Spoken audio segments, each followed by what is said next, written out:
The company holiday party was in full swing when my wife decided to make her grand announcement.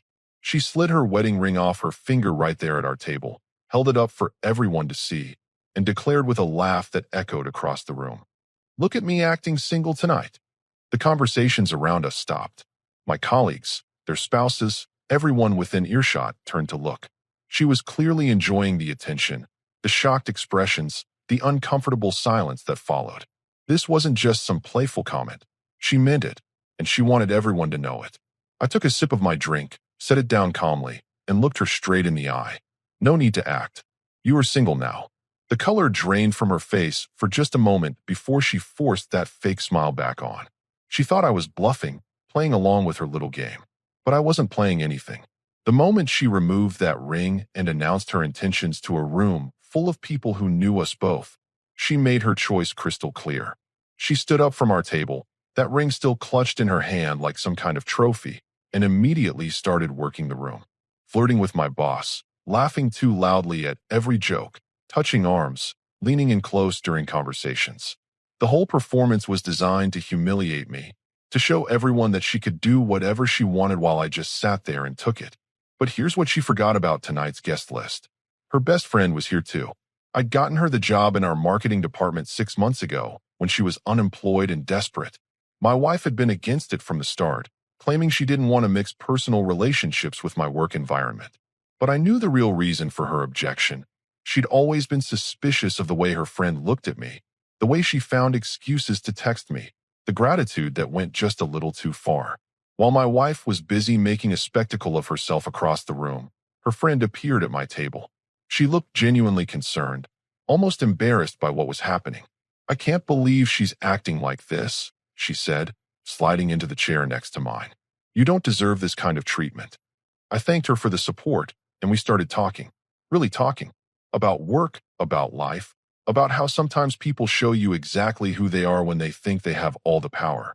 She was wearing this dark blue dress that complemented her perfectly, and I found myself noticing things I'd forced myself to ignore for months. The way she listened when I spoke, the genuine warmth in her laugh, the fact that she was everything my wife wasn't being tonight. "Would you like to dance?" she asked, glancing toward the dance floor where other couples were swaying to the music.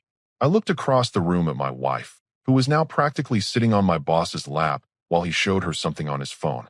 She caught my eye for a second and gave me this smug little wave, like she was checking to make sure I was watching her performance. "I'd love to," I told her friend, and stood up to offer my hand. We walked to the dance floor together, and I could feel eyes following us. This was a company party. After all, everyone knew everyone else's business. They'd all witnessed my wife's announcement, seen her remove her ring, watched her spend the last hour treating our marriage like a joke. The music was slow, intimate. She stepped into my arms naturally, comfortably, like we'd done this 100 times before. Her hand found its place on my shoulder, mine settled at her waist, and we began to move together. There was nothing performance about it. No exaggerated movements, no loud laughter designed to draw attention. Just two people dancing, connecting, sharing a moment that felt more genuine than anything I'd experienced in months. "She's watching us," she whispered, her breath warm against my ear. "Good," I replied, and meant it. She wanted everyone to see her acting single. Now she can see what single actually looks like. We danced closer, more intimately.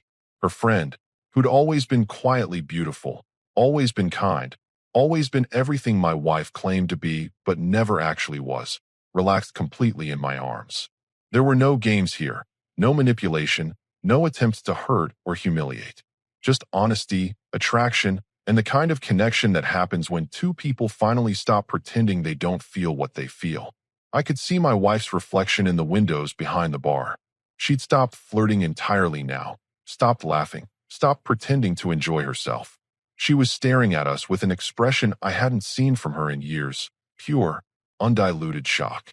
The same woman who'd confidently removed her ring 20 minutes ago was now watching her husband dance intimately with her best friend, and for the first time tonight, she wasn't in control of the narrative.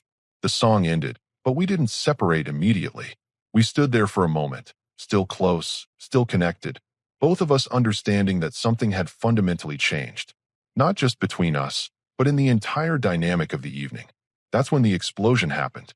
She came storming across that dance floor like a hurricane, her face twisted with rage that I'd never seen before. The confident, playful woman who'd been flirting with half the room just minutes earlier was gone, replaced by someone completely unhinged. "What the hell do you think you're doing?" she screamed, loud enough that every conversation in the vicinity stopped dead. The DJ even turned down the music slightly, sensing the drama unfolding on his dance floor. I didn't step away from her friend. I didn't look embarrassed or caught. I simply turned to face my wife with the same calm expression I'd maintained all evening. "I'm dancing with a lovely woman who actually wants to be here with me. That's my best friend," she shrieked, pointing at us like she'd caught us committing some unforgivable crime.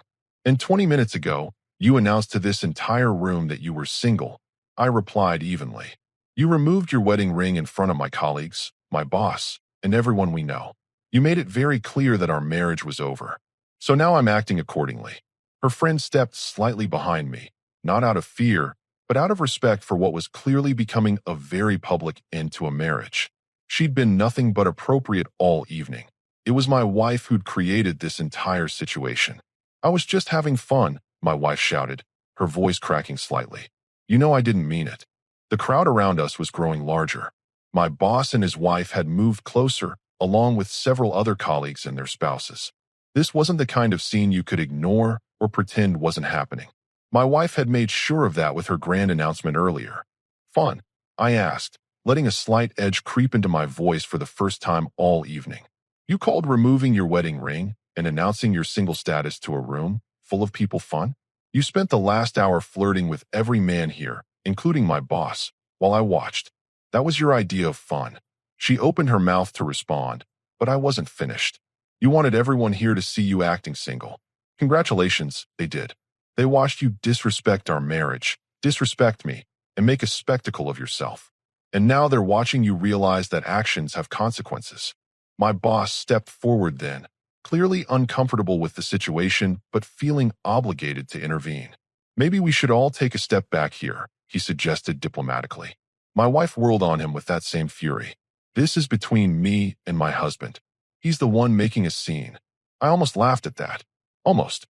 Instead, I looked directly at my boss and spoke clearly, making sure everyone within earshot could hear. "Sir, I apologize that our personal situation has disrupted your party. My wife announced her single status to the room earlier this evening and has spent the last hour acting on that announcement. I'm simply responding to the new reality she created." Several people nodded in understanding. They'd all seen what happened. They'd watched her remove her ring, heard her declaration, witnessed her behavior throughout the evening. I wasn't the one who'd created this situation. I was just the one refusing to pretend it hadn't happened.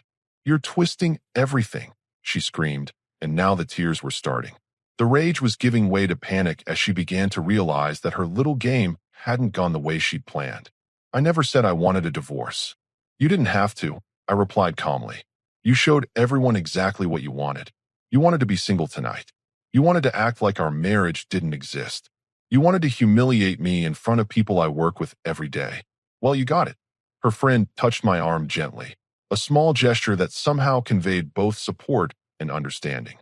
She'd been watching this train wreck unfold too, probably longer than anyone realized. She'd seen how my wife treated me, how she took my kindness for granted, how she'd turned what should have been a simple company party into a public humiliation. "This is insane," my wife said, but her voice was smaller now, less certain. "You can't just decide our marriage is over because of one night." "I didn't decide anything," I told her. "You did.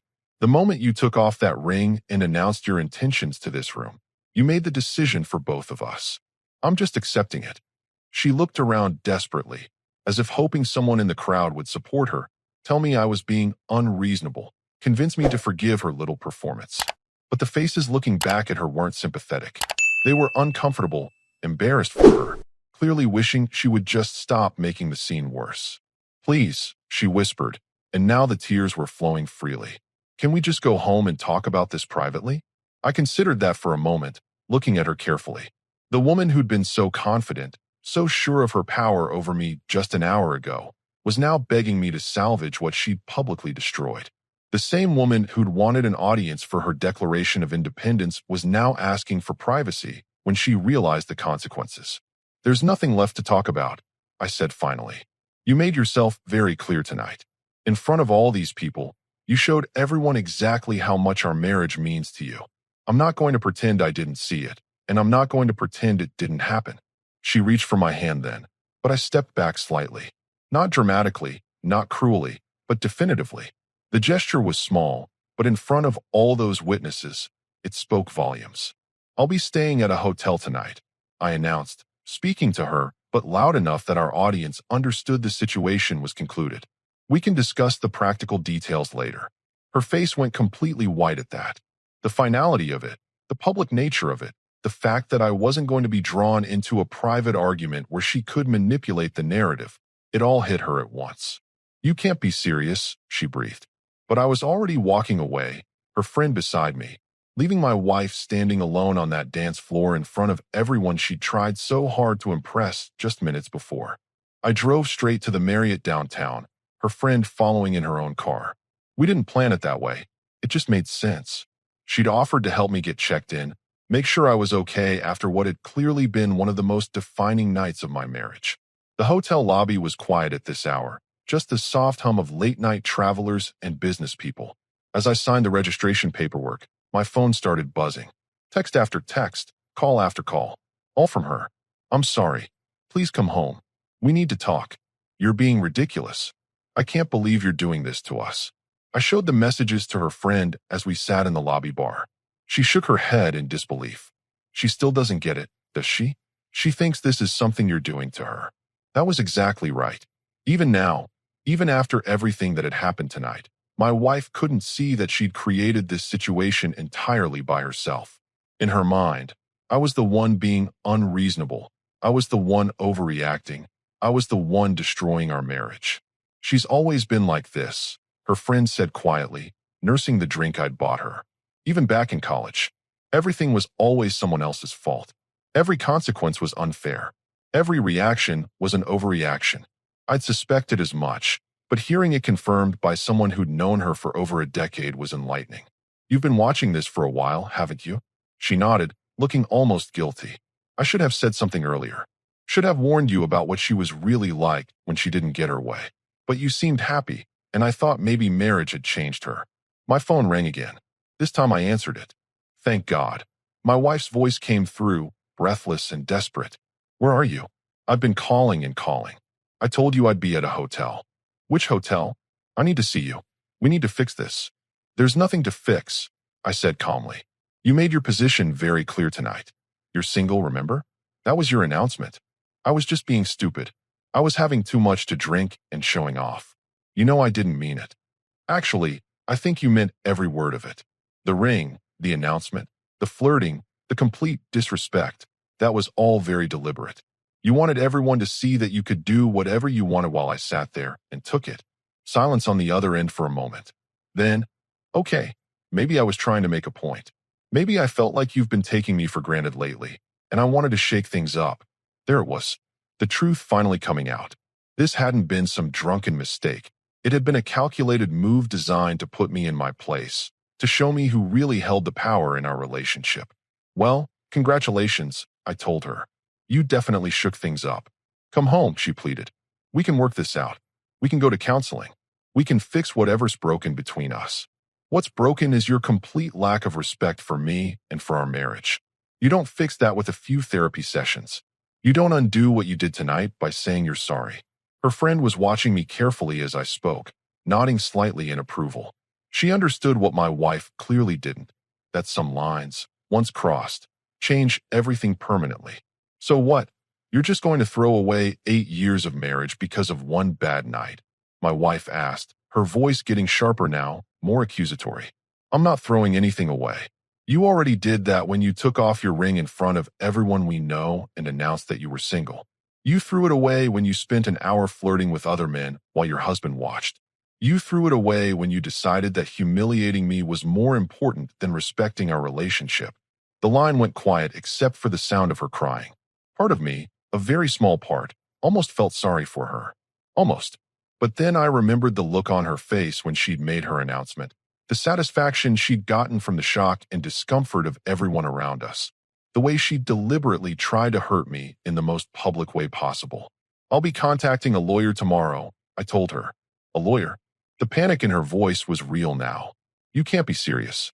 Over one stupid mistake. It wasn't a mistake. It was a choice. A series of choices. And now I'm making mine. I hung up and turned off my phone. Her friend was looking at me with something that might have been admiration. That couldn't have been easy, she said. Actually, it was easier than I expected. Once you accept that someone has shown you exactly who they are, the rest becomes pretty straightforward. We talked until nearly 2 in the morning. About the job I'd gotten her. About how grateful she'd been. About how she'd always felt guilty for the attraction she'd tried so hard to hide. About how she'd watched my marriage deteriorate over the months. Seen how my wife had become increasingly demanding and dismissive. Noticed how I'd started working later just to avoid going home. She never appreciated what she had. She said as we finally prepared to part ways. Some people don't realize what they're losing until it's already gone. The next morning, I called the best family law attorney in the city. Made an appointment for that afternoon. Started the process of documenting everything that had happened, gathering financial records, making lists of assets and debts. My phone had 17 missed calls when I finally turned it back on. All from her. The voicemail started apologetic and became increasingly angry as the night had progressed. Please call me back. I'm sorry, okay? Is that what you want to hear? You're being childish. This is ridiculous. Come home so we can talk like adults. Fine. Be that way. But you're making a huge mistake. I can't believe you're choosing her over your own wife. You're going to regret this. That last one told me everything I needed to know. Even now, she was trying to control the narrative, trying to make this about me choosing another woman instead of about her destroying our marriage with her own actions. I deleted all the messages without listening to the rest and headed to my lawyer's office. Some decisions, once made, require immediate action. This was one of them. The lawyer's office was exactly what I expected: mahogany furniture, law books, and the kind of quiet efficiency that comes with handling other people's disasters for a living. What I didn't expect was how straightforward everything would be. Based on what you've told me, the attorney said, reviewing the notes he'd taken during our consultation, this should be relatively clean.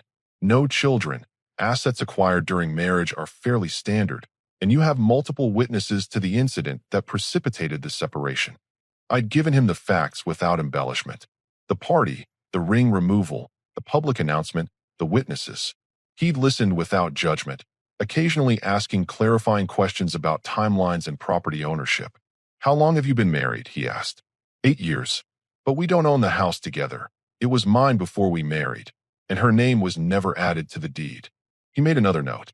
That simplifies things considerably. What about her employment status? She works part-time at a boutique downtown. Has for about 3 years. Before that, she didn't work at all.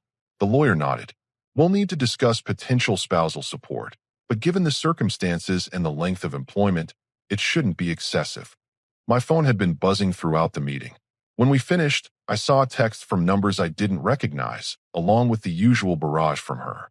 The unknown numbers turned out to be her sister and her mother.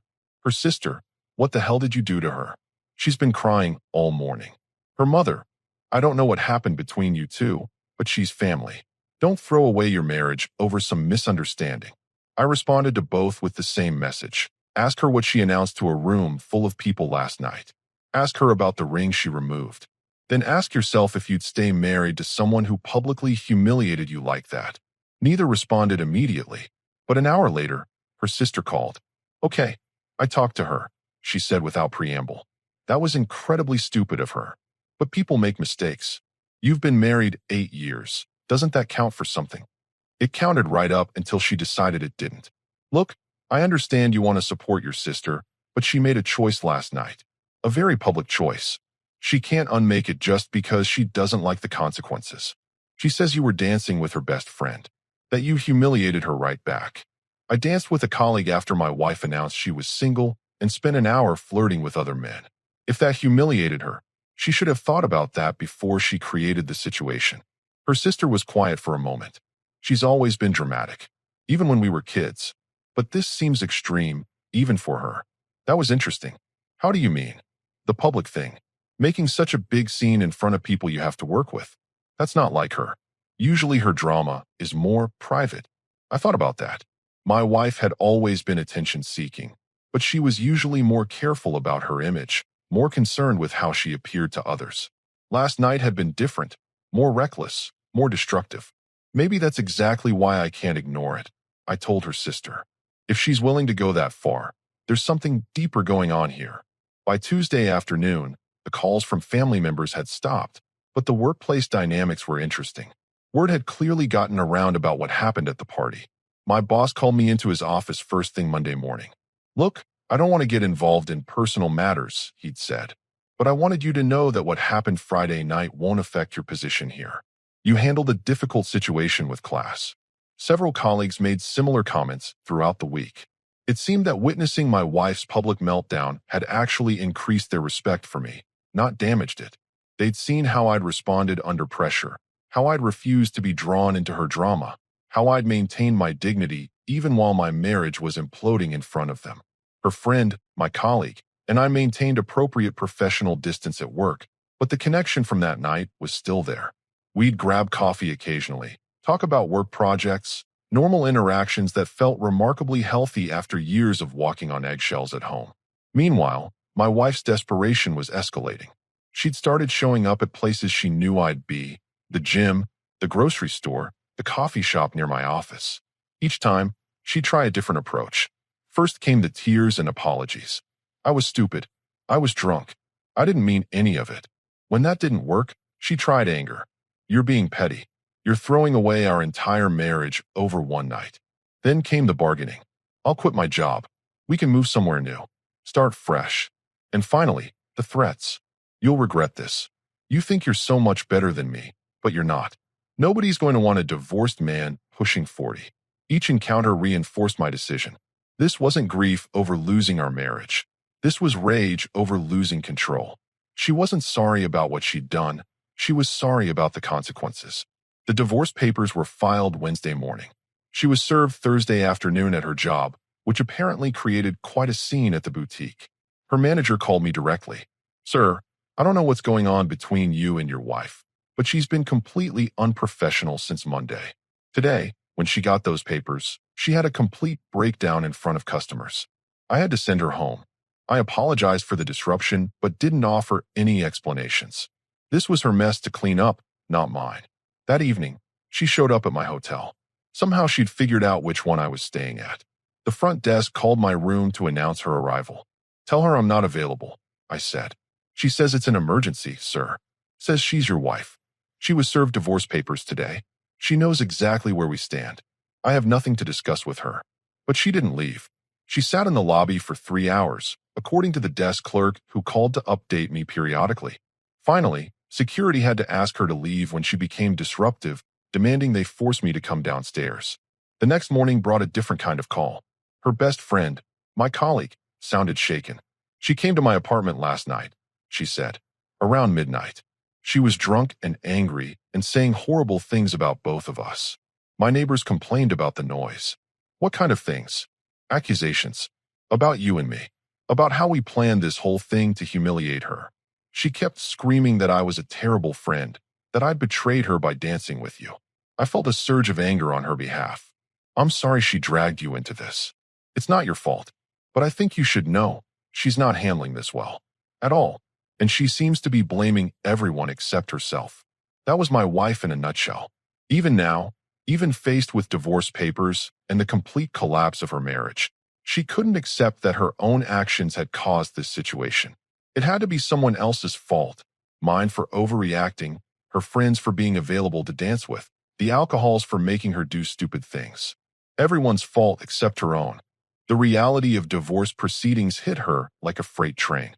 What had started as her dramatic gesture at a company party was now a legal process with real financial consequences, and she was finally beginning to understand what she'd actually lost.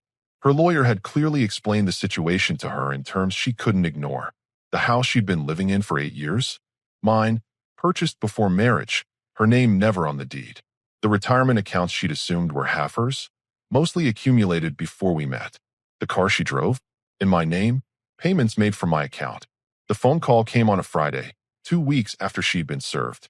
Her voice was different, smaller, more desperate than I'd ever heard it. We need to talk, she said.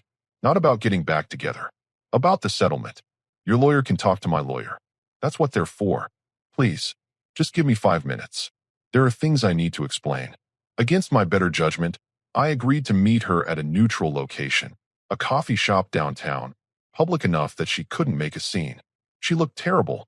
The confident woman who'd removed her ring at that party was gone, replaced by someone who'd clearly been sleeping poorly and crying frequently. She'd lost weight, and not in a healthy way. I talked to a financial advisor. She started without preamble. About what my life is going to look like after this. I waited. The spousal support your lawyer proposed, it's not enough. I can't live on that. That's what the law provides for a marriage of this length with your employment history. My employment history? Her voice cracked slightly. I worked part-time because you said we didn't need the money. Because you wanted me to be available for dinners and events and trips. There was some truth to that, but not the whole truth. I suggested you might want to consider a career, remember? About 3 years ago. You said you didn't want the stress of a full-time job. She looked away. I thought we were building something together. I thought we were partners. So did I? Right up until you decided to publicly announce that you were single. God, are you ever going to let that go? The old anger flashed in her eyes for a moment. It was one stupid night. It was the night you showed me exactly what you thought of our marriage. And me. She was quiet for a long moment, staring into her coffee cup. When she spoke again, her voice was barely above a whisper. I've been staying with my sister. Her couch. At 35 years old, I'm sleeping on my little sister's couch. I felt a flicker of something. Not sympathy exactly, but recognition of how far she'd fallen from the woman who'd felt powerful enough to humiliate me in front of a room full of people. Your choices led to your circumstances, I said. My choices. She laughed bitterly. You want to know what led to my choices that night? Do you want to know why I felt like I needed to make some grand gesture?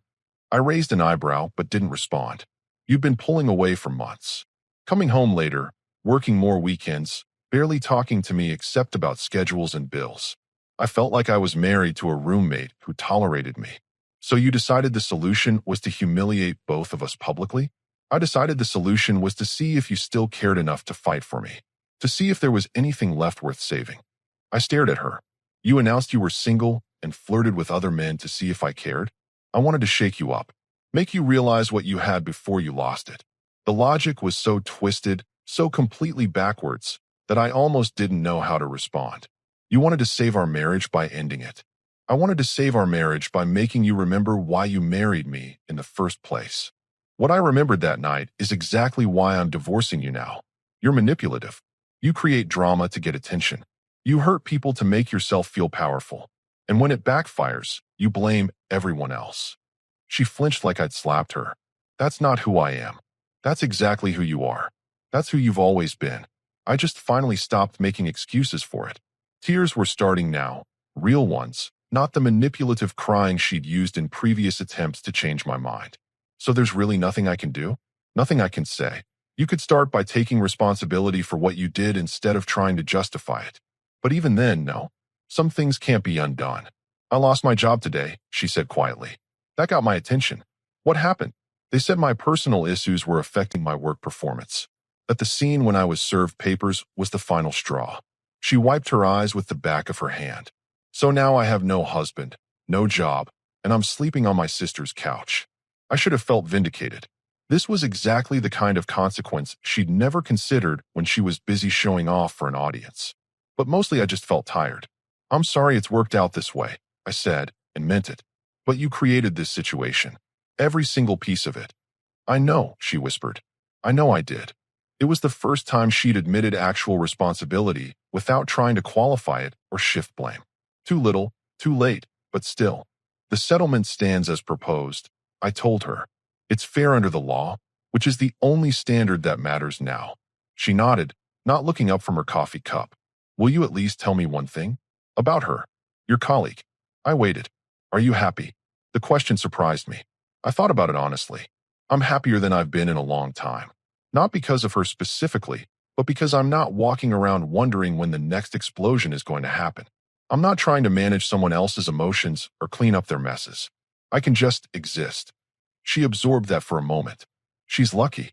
Actually, I think I'm the lucky one. We sat in silence for a few more minutes. Finally, She stood up, gathering her purse and jacket.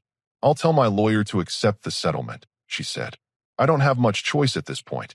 For what it's worth, I hope things get better for you. I hope you figure out what you actually want instead of just reacting to what you think you're missing. She paused at the table, looking down at me. I wanted you to fight for me that night. That's what I thought love looked like, someone fighting for you even when you were being terrible. Real love looks like not being terrible to each other in the first place. She nodded slowly. I guess I never learned that. As she walked away, I realized this was probably the last real conversation we'd ever have. The papers would be signed, the assets divided, the marriage officially ended. But this moment, her finally acknowledging what she'd done and why, felt like the actual conclusion. 6 months later, the divorce was finalized. The judge signed the papers on a Tuesday morning, and by lunch, I was officially single again. 8 years of marriage ended with a stamp and a signature. I'd moved out of the hotel weeks earlier and found a small but comfortable apartment closer to work. Nothing fancy, but it was mine. Every piece of furniture, every decision about paint colors, every choice about how to spend my evenings, all mine to make without drama or manipulation. The company had promoted me to regional manager 3 months after the party. My boss mentioned during the review that my handling of difficult personal circumstances had shown the kind of leadership qualities they valued. Apparently, maintaining your dignity under pressure makes an impression. My relationship with her former best friend had developed naturally over the months. We'd started with coffee, moved to dinners, and eventually admitted what we'd both known since that dance. We were good together in ways that felt effortless. No games, no tests, no manufactured drama to shake things up. Just two adults who enjoyed each other's company and treated each other with respect. She'd been worried about the optics at first, concerned that people would think we'd planned the whole situation. But the truth was simpler and more honest. We hadn't looked for this, but we weren't going to pretend it wasn't real when it found us. I ran into my ex-wife at Target one afternoon. She looked better than she had at the coffee shop months earlier, healthier, more put together. She was with a man I didn't recognize, someone closer to her own age with an easy smile and patient demeanor. Hi, she said simply when our paths crossed in the electronics section. Hi, you look good. Thanks. I'm doing better. She paused, glancing at the man beside her. This is David. David, this is my ex-husband. He shook my hand without awkwardness, clearly someone who'd heard the whole story and wasn't intimidated by it. Smart man. I got a job, she continued. Full-time, at a marketing firm downtown. It's challenging, but I like it. That's great. I'm glad you're moving forward. She nodded. I wanted to apologize. Again, not because I want anything, but because I understand now what I put you through. The therapy helped me see how destructive my behavior was. I appreciate that. You were right, about taking responsibility, about consequences. I spent most of my adult life thinking I could act however I wanted and then charm my way out of the fallout. That night at the party, that was me at my worst. We all have moments we'd rather forget.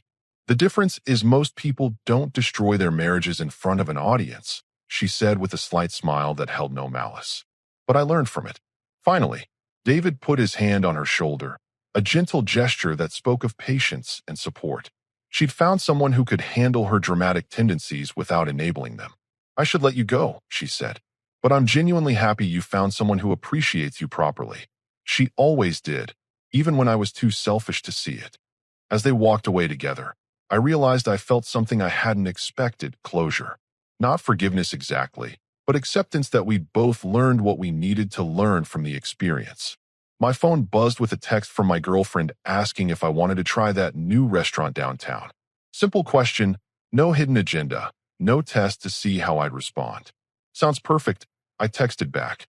See you at 7. That evening, over dinner, she asked how my day had been. I told her about running into my ex-wife, about how civil the encounter was, how strange it felt to see that chapter of my life truly closed. Any regrets? She asked. I thought about it honestly. Just one. I regret not recognizing who she really was sooner. I could have saved both of us a lot of pain. Maybe you both needed to learn those lessons at your own pace. Maybe, but I'm grateful it led me here. She smiled across the table, the kind of genuine warmth that doesn't require performance or manipulation. Me too.